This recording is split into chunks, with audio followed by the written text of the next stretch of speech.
Hi, this is Vicky, also known as Dragonfly7673. You're watching DragonflySoars. I'm recording this on Tuesday, September 10th, and it's around 7 o'clock. I'm a little late for no good reason. I did stop and get a haircut, but that really didn't put me back. I was just, there have been so many things kind of collecting that I was trying to go around the house and find stuff and remember. And I still didn't find, I know there's at least one thing that I can't find right now. This Master Enabling title is because there's a lot of things to tell you about. I am recording on Tuesday for a couple reasons. One, best friend and I work at the same place, but we don't work in the same departments. And a coworker of his is in town for some event they have going on this week, and we decided to take her out to dinner last night. So it just, I know her sort of. He knows her really well because they work in the same department, just different locations. So we had a very nice dinner, but we got home about 6:30, which would have been enough time to record, but I was waiting for something that you are going to see in this episode. So I put off recording one more day. It actually worked out for the best. So in this episode, we have a special guest, so to speak, via a pre-recording, named Lacey, who is leading the 30-day sweater challenge, which I mentioned when Tiff was here. So that video will be partway through, but we're not there yet. But I was waiting for them to send me the video, and I'm really glad I did. So I have just things to show you, because the last couple times I didn't really get to show you everything, especially when Tiff was here. And there was a missed week in there, and so there's just a lot of stuff. We also have a contest drawing today for the Ann Lena prize, and I had things sent to me, so and I've actually worked on projects, and not ones that you've seen a billion times, so woohoo! Alright, so let me think where to start, basically because I have things in a pile. Alright, I am going to start with some fiber I bought. Now, I'm going to say right up front, I bought this specifically for our September Sapphire. It's our birthstone along this month, is September Sapphire. I bought this fiber to go with the September Sapphire because I didn't really have any dark blue. It is from Huckleberry Knits. It is Masham, which I've never spun with. 100% Masham comb top. I don't know what the colorway was, but I call it blueberry. And I got 3 braids of it. So I actually have 12 ounces of this. And there are still 3 braids because I haven't started it. I actually got so involved and so in love with my knitting projects that I have barely spun this week. But let me stop real quick and post a picture of that. I'm going to tell you the pictures I have are much brighter than the actual fiber, which almost never happens. I might see if I can touch them up later, or I might just go with the preliminary warning that the colors aren't quite right. So here's the photo of the Masham.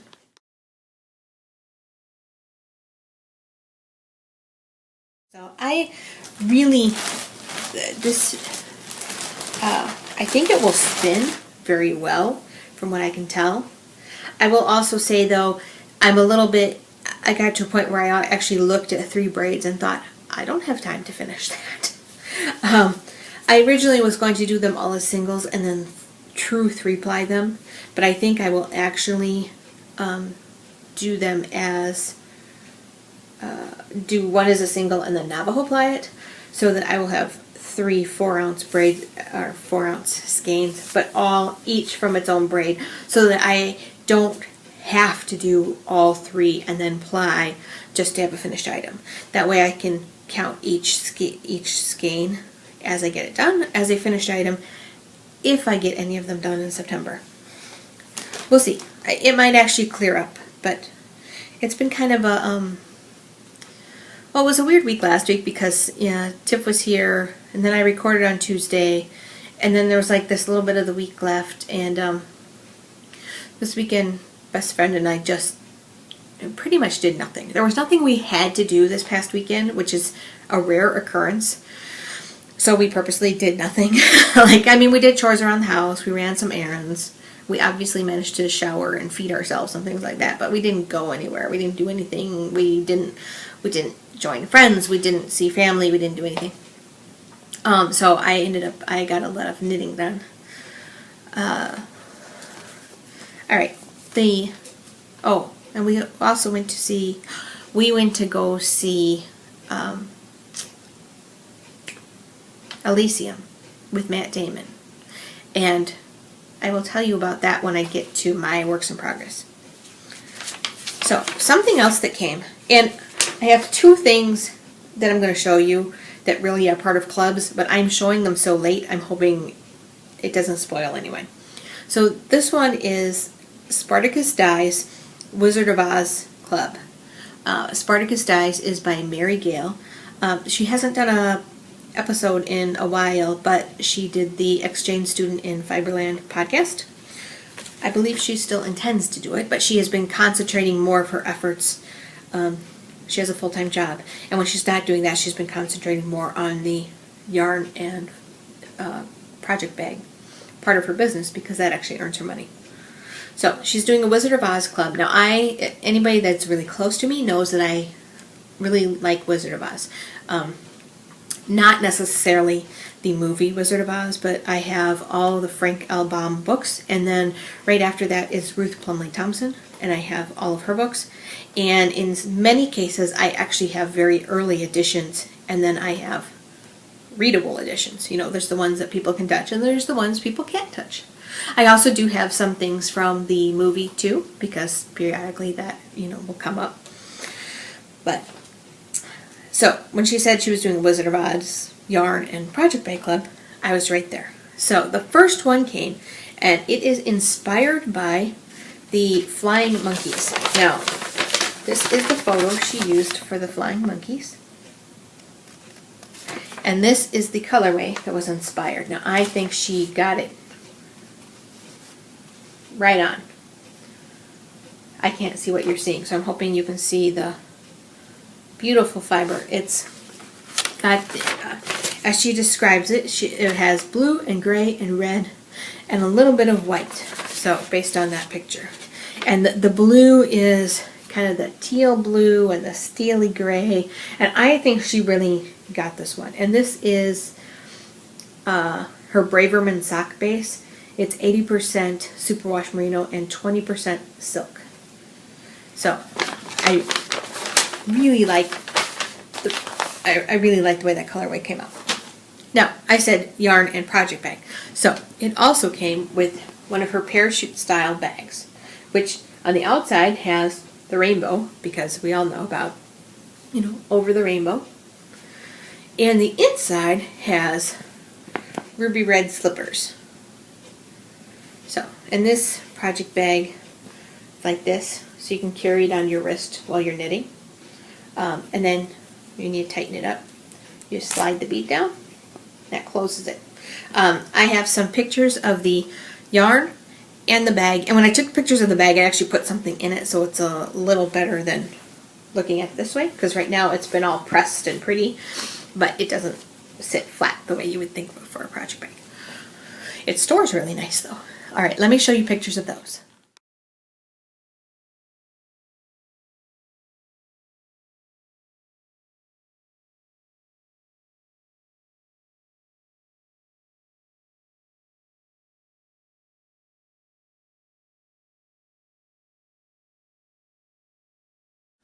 Alright, and as long as we're thinking about rainbows, Blue Moon Fiber Arts in the past has done their Rock and Sock Club.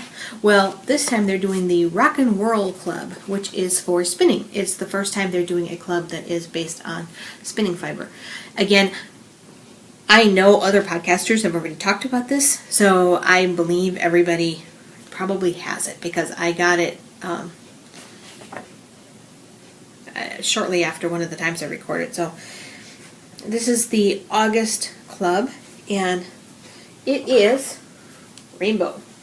It is called Prism, actually, but it is all the colors of the rainbow,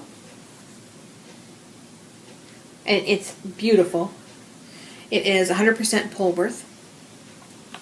Now, when I had the Rock and Sock Club, I would sort of glance over the dyer's notes, but I didn't necessarily read them. In fact, I almost never read them. But this one, I actually at least looked through, and I was really intrigued. I didn't read so much about the inspiration. However, I really liked the fact that there are notes in here about how different ways to spin this and what kind of effect it will be. And so it has, split the roving lengthwise down the middle. It has going end to end. It has twisting and mixing. And after all that, and then it has fractal stripes. For each of those, it has a picture of what it looks like knit up, what the skein looks like. And then here, it has a whole slew of different skeins. And underneath it tells you how the braid was split and how it was spun and how it was plied to make that skein. That part I thought was really cool. I thought that was a really cool way to show it off. I think it was pretty amazing that somebody actually went through, tried the different ways of spinning, and knit swatches. That's cool. Like I said, I did not necessarily look at those. I definitely barely looked at those when it was the sock club. But this dyer's notes for this first spinning fiber, I thought was invaluable. So I'm going to pause and show pictures of that.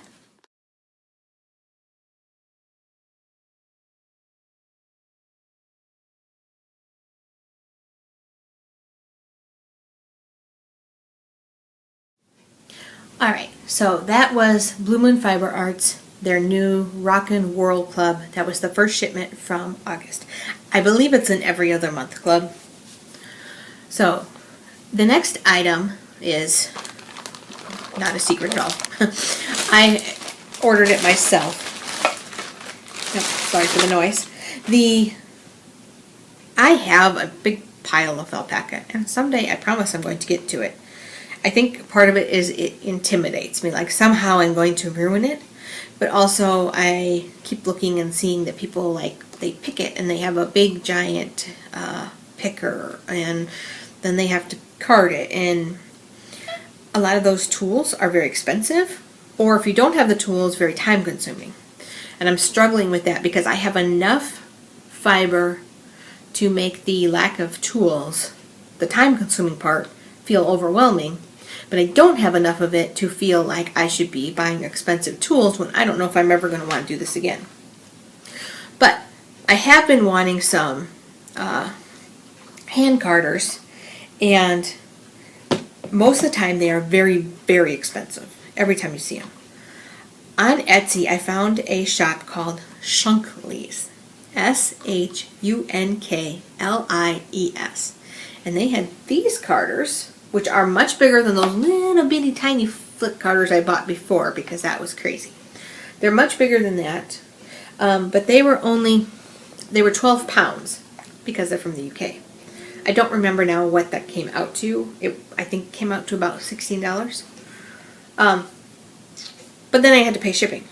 Well, there gets to be a point where you might as well just buy a couple more things, and I saw this braid in the shop and just thought it was such a neat color that I've never would have seen before. And it's got this limey green and a teal and black and natural and this hot magenta pink.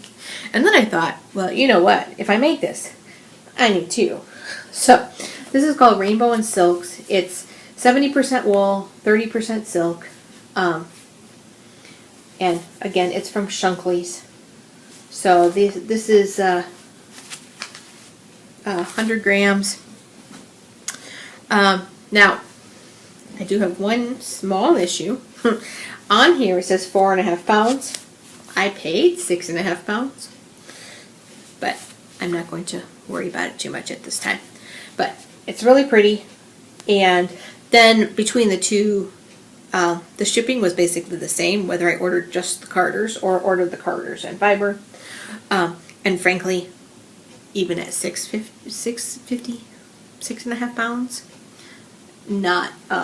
that's not super expensive for this wool. And it is, because of the silk content, it is really, really soft. So I'm going to show pictures of that.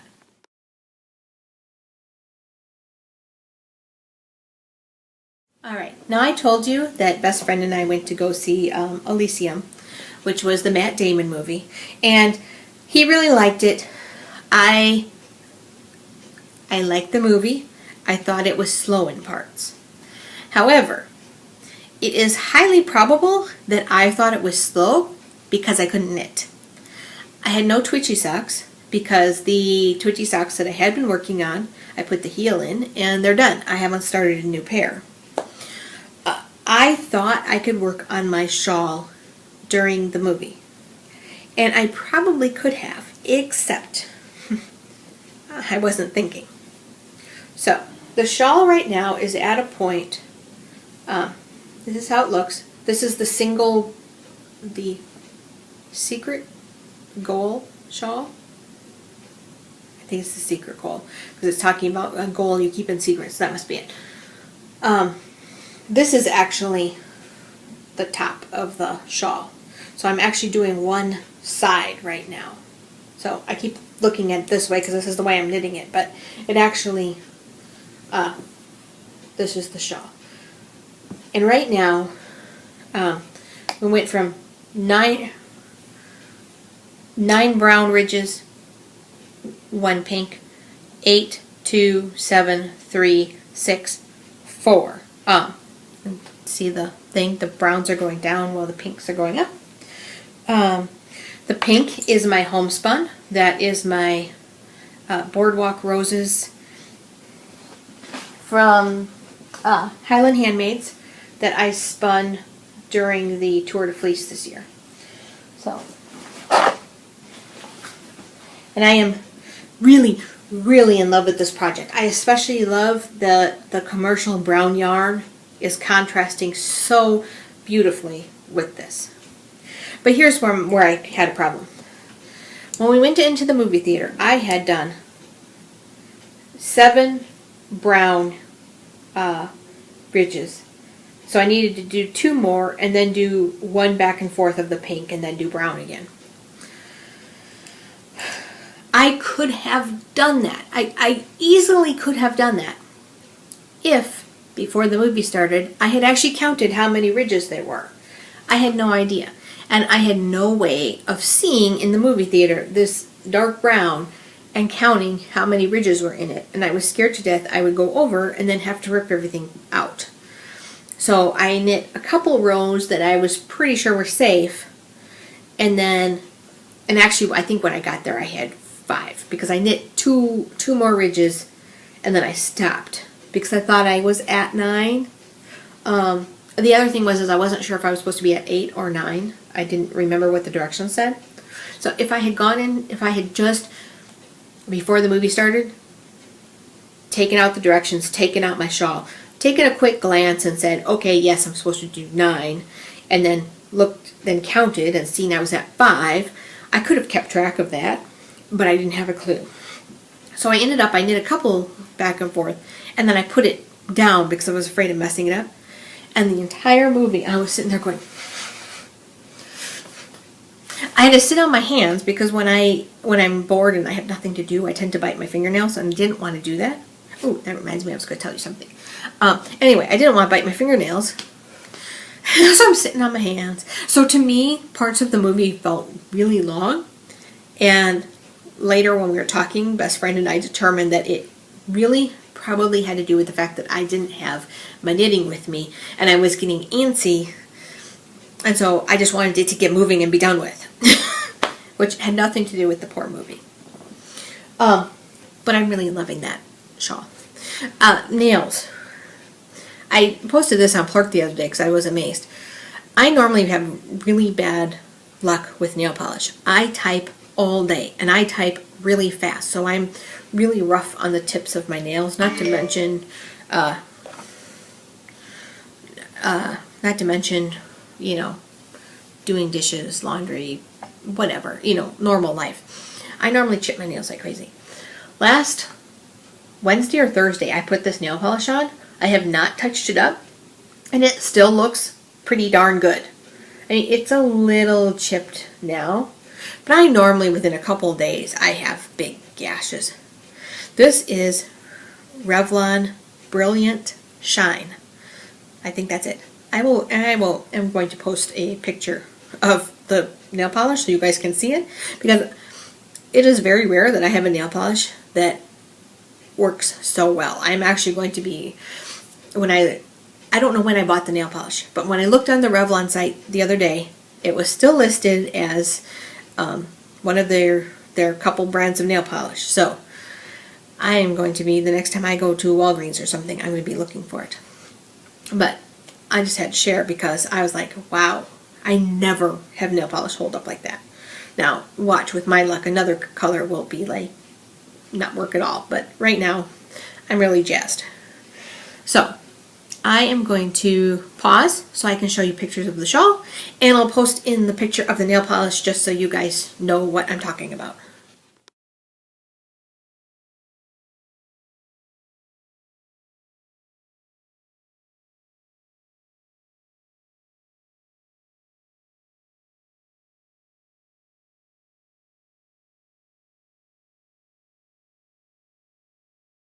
Alright, now I said that I've had a couple knitting projects that suddenly like really held my attention. Now that shawl is holding my attention because I am so enthused by how pretty it is, plus because you're going down a count and up a count, it feels like, oh, I can just finish one more set. I can finish the brown. Oh, well, I can finish the pink because then I'll have completed 10 rows. Well, I'll finish a little more brown so I can see the contrast, and it just keeps going. I'm really enjoying it. But it's not hard. I mean, I'm increasing on one side and keeping track of the number of ridges, and it's just garter stitch. So, the other thing that's keeping my attention is my September project. It is also the project that I said I would do this year to learn a new skill, which is entrelac. So I am taking the Craftsy class by Gwen Bortner, and this is the Infinity entrelac cowl. I might have that wrong, but it's the first one that's in the Craftsy class, and I am really liking it so far. I've got the base triangles and the rectangle, rectangle, rectangle. So it's coming out beautifully. This is that Red Heart Boutique Unforgettable, which is it's just an acrylic yarn, but it's really soft. It's just a single, but it's really soft. It does twist a lot, so when you look at the stockinette, it looks a little wonky, but that's just the way the stitch definition is sometimes. There is actually a Knitty article on why some yarns do that. I'm not going to worry about it. I really like the way this is coming out. And the other part of learning entrelac is I learned how to knit backwards, which I can understand why people always say that if you're going to do entrelac, learn how to knit backwards, because flipping back and forth to do the little rectangles got to be annoying. So as soon as she got to the part of how to knit backwards, I picked it up like that. So I am really enjoying this. So that is my, when I finish it, that means I learned what I said I was going to learn this year. And it's my Sapphire September project.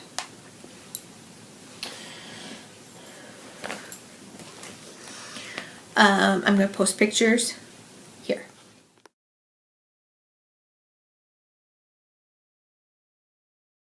And don't forget, the prize for September, I haven't gotten to show this in person recently, is this beautiful project bag from Nikki, who is Living for Fishing. It has it's a very subtle dragonfly fabric up at the top. It comes with the project bag, this beautiful Tosh sock yarn, this little tin she threw in. It goes nicely.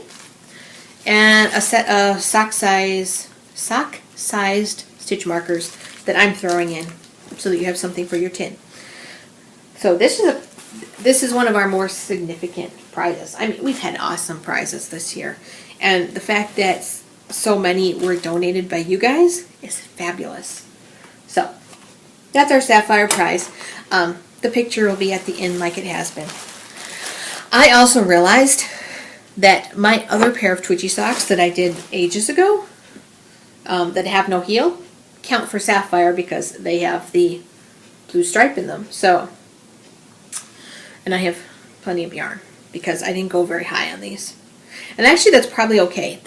The pair of twitchy socks I finished for August are actually a little too long. I'm going to have to roll the cuff down. But, so, I pulled these out of hibernation. I haven't actually done anything with them, but I was looking through my UFOs on my unfinished objects on Ravelry and went, hey, I can do those. And then my last project is also for Sapphire, and this is my spinning project. It is also supposed to be for the Yarn Raising Podcast New to You spin along. This is my Turkish spindle, and this is a Knitty in Color roll-log. So far I've just got a little bit that actually represented most of an evening, and not even half a roll-log. I'm struggling a little bit because this spindle is so much lighter than what I'm used to, that it wants to stop. Now, on the other hand, as I'm getting more yarn on it, it's becoming more stable and going faster. So, but I haven't pulled it out, not because of anything against the roll-logs or the Turkish spindle, but just because I've been knitting so much.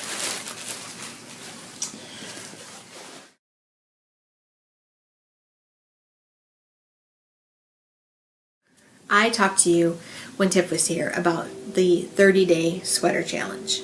I was contacted by Diana Jimenez of Yarn Nation, and she asked me to join in, and so a few of the things I got to do is I got to register.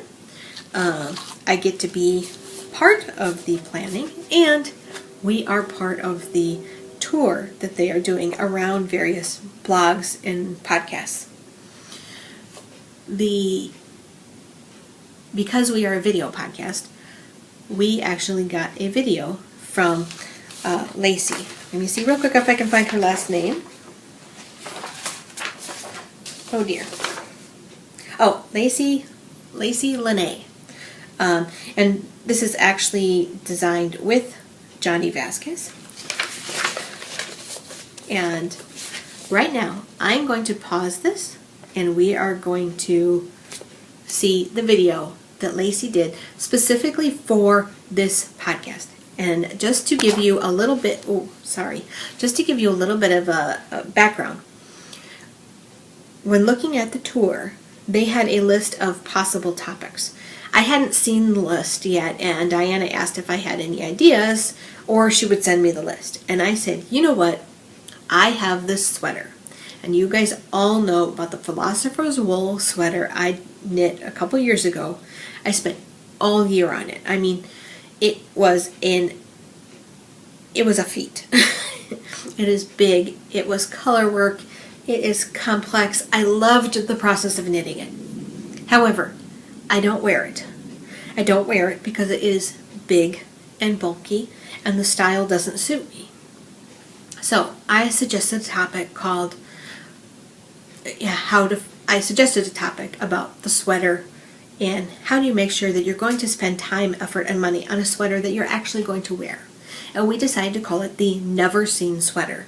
The sweater you knit that never actually comes out of your drawers. And so that is what Lacey put together as a video for us, which we're going to put in here. Please enjoy, and I will be back when she's done. Hey everyone, my name is Lacey Lynnae, and I am the creator of the 30-Day Sweater Course. Thank you for having me on your show today. We're going to talk about the phenomenon of the never seen sweater and how to knit a sweater that you'll actually wear. Have you ever spent a massive amount of time knitting a sweater and then find that you never wear it when it's finished? This is the phenomenon we call the never seen sweater. It's that sweater that's in the back of your drawer somewhere that you just never take out because you don't like it. It might be that it's too small, or it's just not your style, or maybe you didn't like the way it turned out, or it wasn't finished well enough. My very first sweater I knit, I really just wanted to find a pattern that was something that was easy enough that I could make, and the yarn was cheap enough that I could afford. So I bought some yarn on clearance and started out my sweater without gauge swatching, and I made this sweater so fast, and I made all the pieces, I seamed it all together, and I ended up with a massive sweater that didn't fit and I disliked, and I wore it one time, and the whole time I was wearing it I was afraid that it was going to fall apart because I didn't actually know how to seam things. But luckily since then I've made a lot of sweaters, I've learned a lot about making sweaters, and I'm going to share with you my 3 tips for making a sweater that you'll actually wear. The first trick to knitting a sweater you'll actually wear is choosing a sweater style that you want to wear in real life. That's right, you don't live on Pinterest and you don't live in Ravelry world, so choose something that you'll actually wear. This is the hardest step for me because I always go online and I see all these crazy patterns and I'm like, yes, I can knit that, I'm gonna make it now and it'll be awesome. And I never think like, does this go with my wardrobe? Is this something that I'll actually want to wear all the time? Because if I spend 30 hours knitting it, I want to wear it, and I want to wear it a lot. So what I usually do is figure out what your actual style is.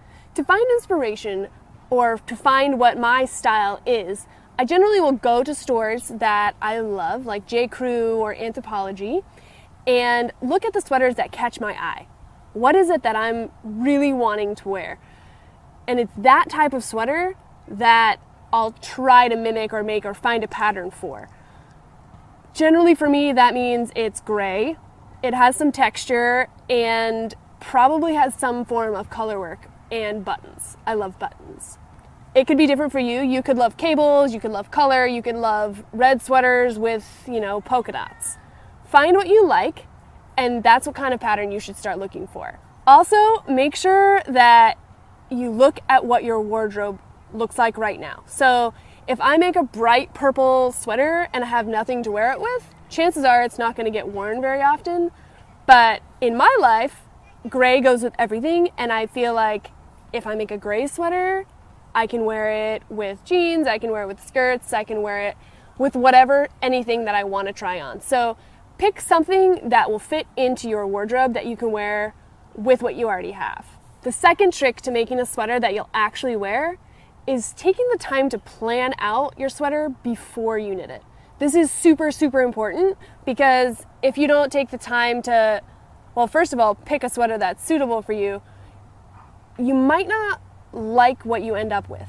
So take the time and make a gauge swatch that's exactly the gauge that it's called for, because even being off by a couple of stitches can make a huge difference in the actual fit of your sweater. A lot of times when I get really excited about knitting a sweater, I just grab whatever yarn I have enough of and start knitting it, which can be a problem.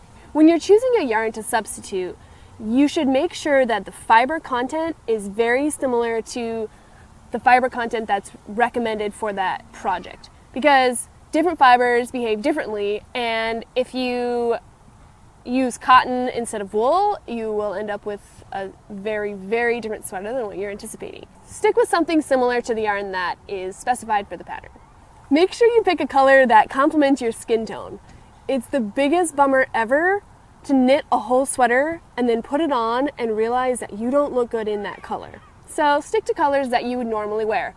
For me, I wear a lot of pink, green, and gray. For you, it could be yellow, purple, blue. Pick something that you know you look good in so that when you finish your sweater, it'll look awesome on you. The third key to knitting a sweater that you'll actually wear is take the time to knit the sweater. It's not a race. You don't get extra points if you finish earlier. Make sure you take the time to fix any mistakes or anything that you don't like while you're knitting it, because you probably won't grow to like it after it's finished.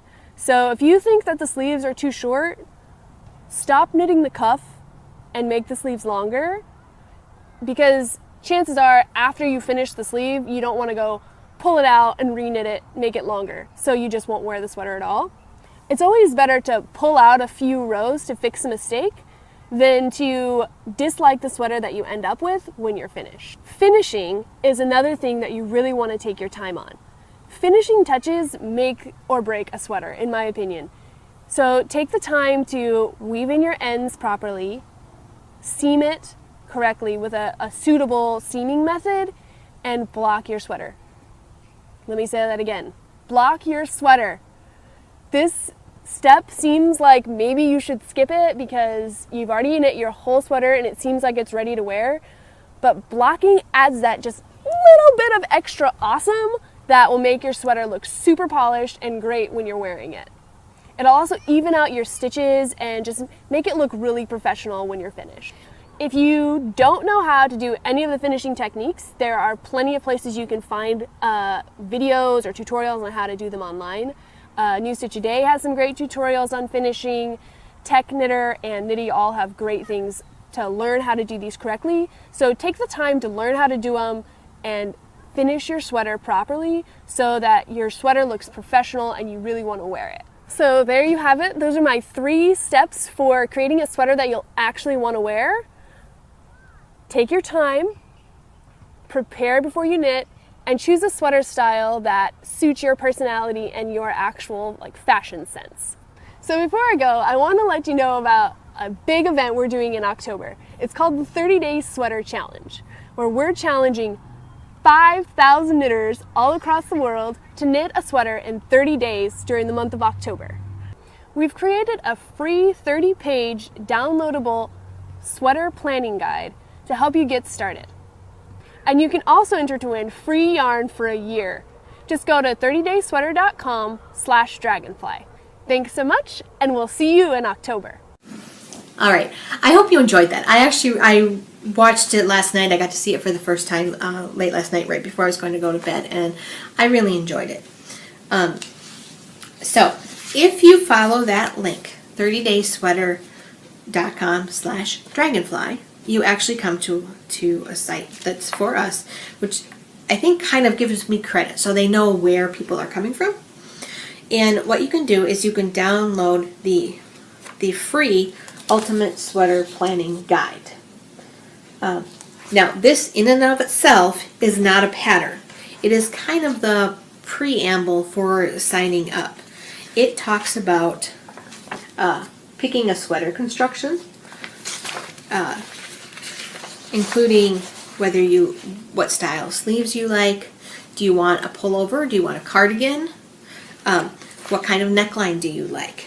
And then based on that, you you draw out your sweater style, and then it goes into how to choose a yarn, and it takes into account things like the texture, the washing, your personal climate. You know, if you live in Las Vegas, you probably don't need to knit a heavy wool sweater. You're never going to wear it. So and then knitting swatches. And then once you do all that, you can then start measuring out yourself and your gauge swatch. And then it gives you a worksheet to kind of figure out how much yardage you're going to need for the yarn that you want to use for your sweater. This is all, and then it also talks about what other tools you might need. And this is all to prepare you for knitting the sweater. At the end of this, there are also, and throughout, there are some little tidbits from different people who you might know.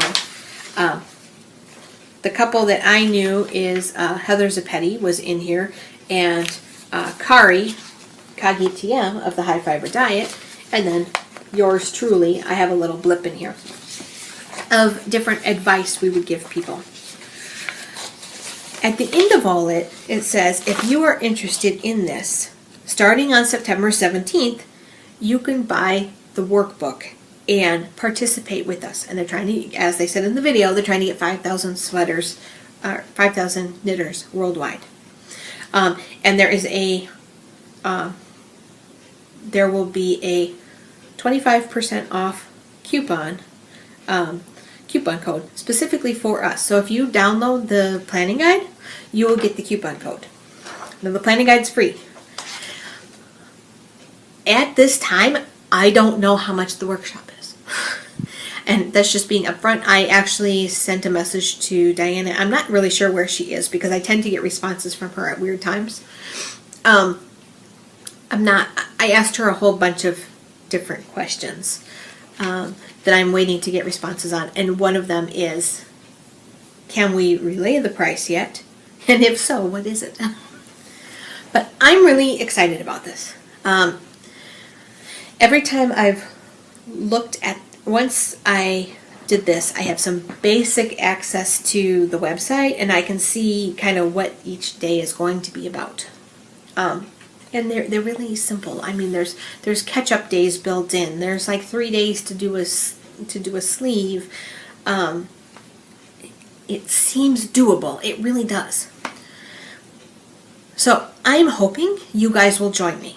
I don't know who else is going to be doing this, and I believe because we actually have codes with our name on them, you know, like it was 30daysweater.com/dragonfly.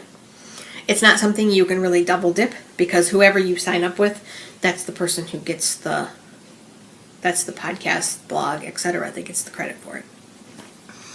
But anyway, so we will be doing a knit along. I am going to be starting a thread that just is kind of open for questions, partially because I can tell you what questions I've already asked. If and when I get answers, well, when I get answers, I know they'll give me an answer. When I get answers, I will post them there. I will post what I have learned from following the planning guide, and you can post any additional questions you have that you would like me to get answers for. So we'll start doing that, and I'll open that right away so you guys can start asking things.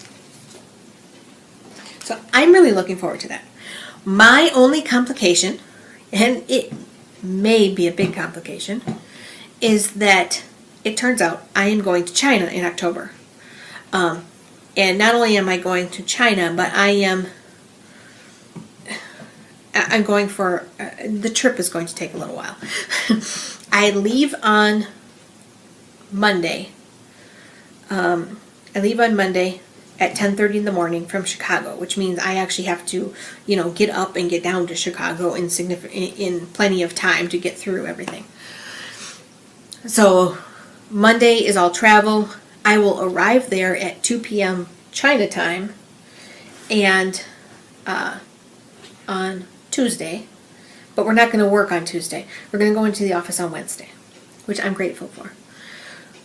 So we're working Wednesday, Thursday, Friday, staying the weekend, working Monday, Tuesday, and I think part of Wednesday, and then we leave at 4 o'clock p.m.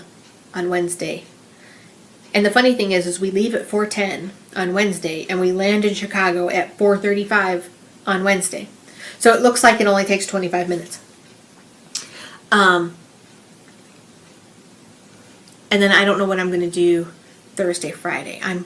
Suspect I'm going to work Thursday, and then Friday I'm either going to work from home or I'm going to say hell with it and take a day off. So anyway, in October I'm taking a long trip to China. Missy just knocked things down. So right now I don't know if I can bring knitting on the plane. I'm sure I can bring knitting on the plane from the US to China. I don't know if I can do it back. I probably will not have the sweater on the plane, because at that point I will be, I looked at the days, and I would be, in that whole trip, I would be doing the second sleeve and starting the body. I don't want a chance of losing that. So I will probably throw it in my carry-on so I can work on it there, but I will probably not carry it on the plane.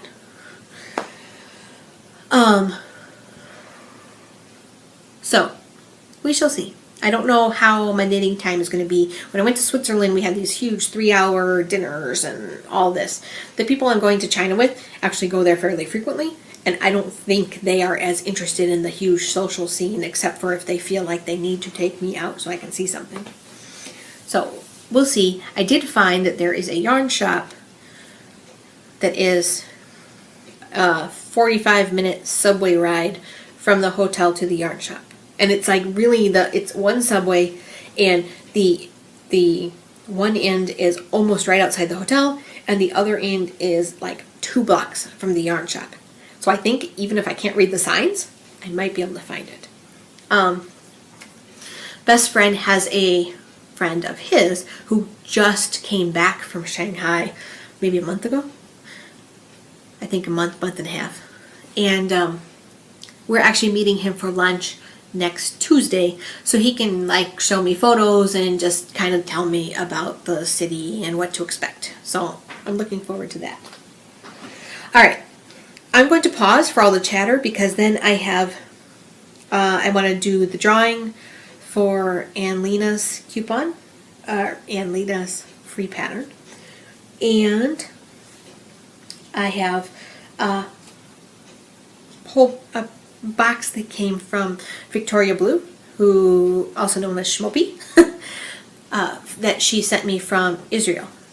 So I'm going to pause right here while I kind of collect my thoughts and my stuff. Alright, so we had the prize to tell me a favorite book or movie that no one has heard of that that you absolutely love. And I told you the story about the book called Greensleeves. And Tiff mentioned when she was here the movie called Freaks. And we have 27 posts. Now, there are 2 posts in there that are really chatter posts. So if we pick them, one of them was Mom, and she always knocks herself out of the contest anyway, so that's not a problem. So we'll see. We'll worry about it if we land on it. But there's 27 posts, 2 through 27. Number 4. And number 4 is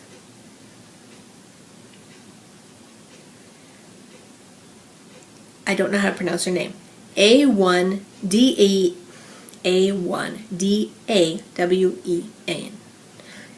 A1 Dewan. I don't really know. But her favorite book, or her favorite movie, is actually called The Science of Sleep. And she linked to it, and it actually intrigued me enough that I marked it down as something I want to see later. It is a movie about a person who, he's in love with a woman, and he thinks he can somehow, during sleep, woo her. I don't know how that's going to work. But anyway, A1 Dewan, let me know when you have seen the podcast, and then I will put you and Ann Lenae in touch with each other, and you can get one of her fabulous patterns for free. If you don't remember some of her patterns, at the end of the podcast, when I show you all the stuff for the Click for Babies, one of her patterns is also going to be given away during the Click for Babies, and so there's actually a slide in there that has a whole bunch of her patterns, and they are beautiful. So, A1D1, who I probably am saying wrong, you won. Contact me as soon as you see this. While I mentioned Click for Babies, don't forget the Click for Babies is going on. I haven't checked on Katie's thread, but I read somewhere that she might need the hats by the end of September. So if she does, please get them in right away. Remember, post one post per entry in our group. If you decide, like Crow Julie, to put 4 hats in one post, that's great. That's what she wants to do. She gets 1 entry because it's 1 post, even though there's 4 hats showing in it. But she did so many, she decided to consolidate. Most people are doing 1 hat per post, or if you happen to have a double, post it twice. In our group, you get 1 entry per post because you have to send them off. And in our group, you can win a skein of my hand spun. This was a knitting color bat. It's very sparkly and it's pretty consistent. There's spots where it's thick and thin, but it's hand spun. Or this lovely skein of purple bull mice that I don't know what the color is. I think I figured it out at one point and it's on the project page. So if you click through the photos, you'll see it. And then the third prize is the coupon, or the free pattern from Lena.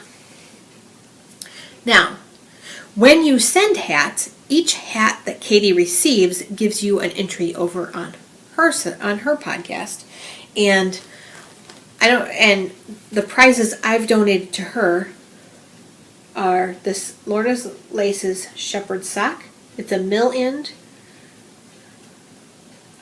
It's in Purple Club. And this skein of CJ Kopek Vavoom.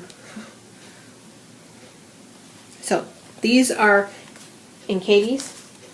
And like I said, as soon as she receives your hats, every hat she receives gives you an entry. If you're donating to a local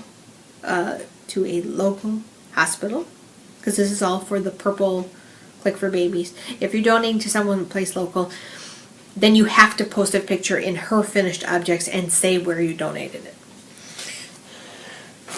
And of course, this is obviously a totally double dipping type contest because there's no way you can't double dip because you have to send her the hats and you're just posting pictures for us. So, all right. So I'll have the information about the prices and everything at the end like I did last week. Now, I got a fabulous surprise from Victoria. She sent me a box from Israel, and she said, I find this funny because I can't read it. I took Hebrew when I was younger, and I had my bat mitzvah, but I learned how to pronounce things, but not how to read them, and now it's been so long, that's not happening. But this, she let me know, is a t-shirt yarn. All the descriptions are in Hebrew. I do recognize the Facebook symbol.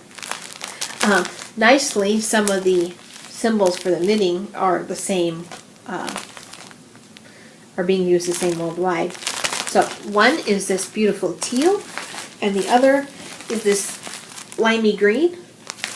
I found a pattern that actually uses t-shirt yarn for a crocheted medallion rug that I think is really pretty, and I think that might be what I use. But she also said that she's going to send me a pattern of a rug for a rug, so I'm kind of waiting to see what she sends too. But I think I can use them together and it'll be really pretty and durable. She also sent, this is Sean Wool Rand print. It's 100% acrylic. It feels like a microfiber. And it, in one of the languages it says something about micro, so I'm guessing I'm right.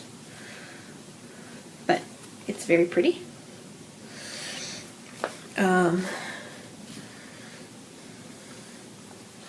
And this this little bit of silk is hand painted north of Israel. That's what her note says to me. And I'm going to post the pictures of those real quick.